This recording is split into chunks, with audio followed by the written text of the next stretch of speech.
I have looked at so many Fnaf VHS fan-made videos, but if you don't know, I mean by now I'm sure you know, but Fnaf was inspired by the one and only Charles Entertainment Cheese. Chuck E Cheese horror is actually kind of scary.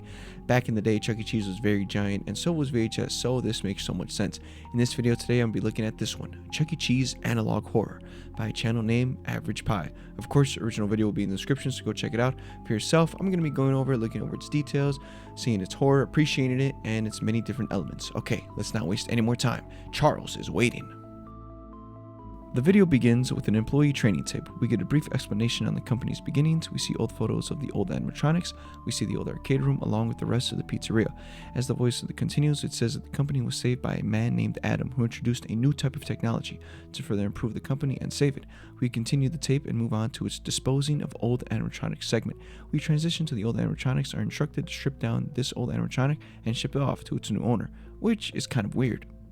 We see Jasper T. Giles in the back room decommissioned. The tape plays on as we see Jasper being stripped down to nothing but his endoskeleton. The voice tells us to destroy all cosmetic features on the animatronic, which I think is a bit too much, but more on that later. There's a long creepy pause on the tape that is just nothing but a blue screen, but we move on to the managing new technology part of the tape, and here we learn more about the new animatronics. We see the new versions of Chuck E. Cheese, Jasper, and the Coyote animatronic. We learn how to maintain them with an animatronic tester so that if they do mess up, we're able to run tests on them. We get a quick peek at the dining area from behind Chucky's head. We learn that the new animatronics are built to be much stronger, which is both impressive and a little scary.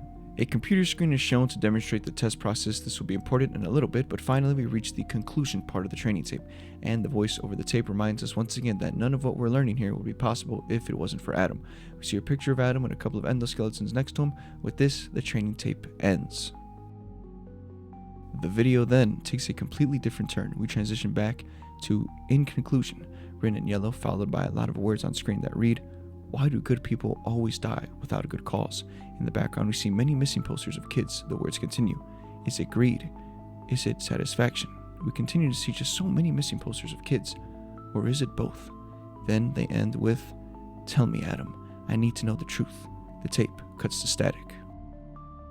We return to see footage of an employee who was running tests on the animatronics with the date of April 16th, 1988, specifically the Coyote one. He explained how it wasn't working at all during the show and how it kept getting stuck and that it was making weird noises.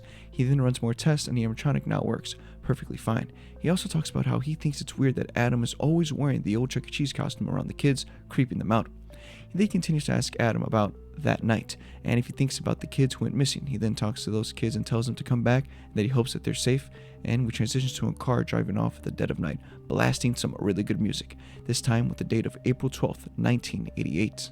We see Adam driving. As he drives, he looks back to see the back seat. We can see a giant trash bag. He continues and pulls up to his house. We see him open the back doors. He brings in the giant trash bag. He drags it across his home. You can tell this thing is heavy as the way he's dragging it. We see a shot of his bedside table with some drinks that are 21 plus. He then brings it to a room and is standing over what he brought in. We see the body of a man who is dead. He then continues to do other things, but it's so dark that I can't even make it out. Let me know down below what you guys see here. With this, the tape cuts and ends to the Chuck E. Cheese project. This tape was definitely something new. Let's go over some hidden details. The first thing I wanted to talk about was the segment with the missing kids posters. If you notice, all of the kids seen here are taking pictures with the old costume of Chuck E. Cheese. In this particular photo, we can see a message written from one of the kids. It reads, "Please come back, we miss you." The boy does have a name, but it's vintage and blurry for me to even see. It's the date, it's either of June or January.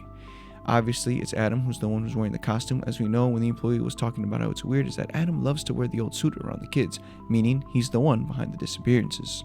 But there is one missing poster that gets bigger and bigger, and it's of Adam in a suit with this man. Now, I believe that this same man who's missing is the same one we see in the end. Now, why I believe he's dead is because we can see him with his eyes closed, and if he's not dead right now, he probably will be. Now, with the yellow text on screen, I think this is the man talking to him during the confrontation, whose name is Phil, most likely before he died, further proving this with his last statement is with the last thing he says. "Tell me, Adam, I need to know the truth," while his missing poster is the closest to the screen. The next thing I wanted to look at is when the employee is running tests on the Coyote animatronic, which I'm not sure is a nod to the real-life Chucky, who was originally going to be a coyote, but was changed to make it more family-friendly when he became a mouse. If you'll notice, when he's testing the Coyote, it's moving its head and stops and stares at the employee. Potentially, these new animatronics can be possessed as well.